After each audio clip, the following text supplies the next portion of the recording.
Coran et l'Évangile verset du jour. Découvrons ensemble le Coran et la Bible. Aujourd'hui, verset du Coran et demain, verset de la Bible.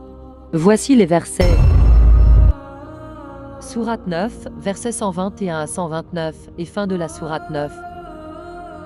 Ils ne supporteront aucune dépense, minime ou importante, ne traverseront aucune vallée, sans que cela ne soit inscrit à leur actif, en sorte qu'Allah les récompense pour le meilleur de ce qu'ils faisaient.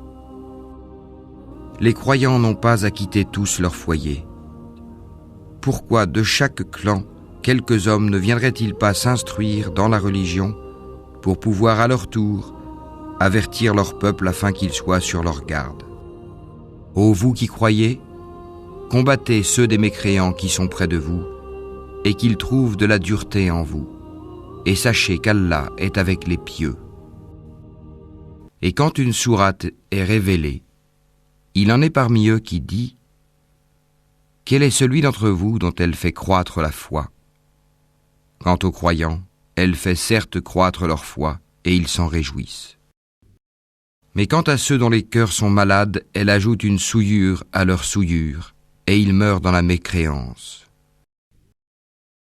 Ne voient-ils pas que chaque année, on les éprouve 1 ou 2 fois? Malgré cela, ils ne se repentent, ni ne se souviennent. Et quand une sourate est révélée, ils se regardent les uns les autres et se disent « Quelqu'un vous voit-il ?» Puis ils se détournent, qu'Allah détourne leur cœur, puisque ce sont des gens qui ne comprennent rien. Certes, un messager pris parmi vous est venu à vous, auquel pèsent lourd les difficultés que vous subissez, qui est plein de sollicitude pour vous, qui est compatissant et miséricordieux envers les croyants. Alors, s'il se détourne, dit « Allah me suffit, il n'y a de divinité que lui.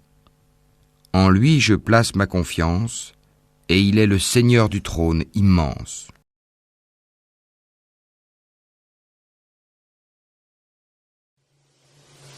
Unissons-nous pour Dieu, un Dieu qui nous a tous créés, un Dieu qui a donné forme à toutes choses et créé toutes choses dans les cieux et sur la terre.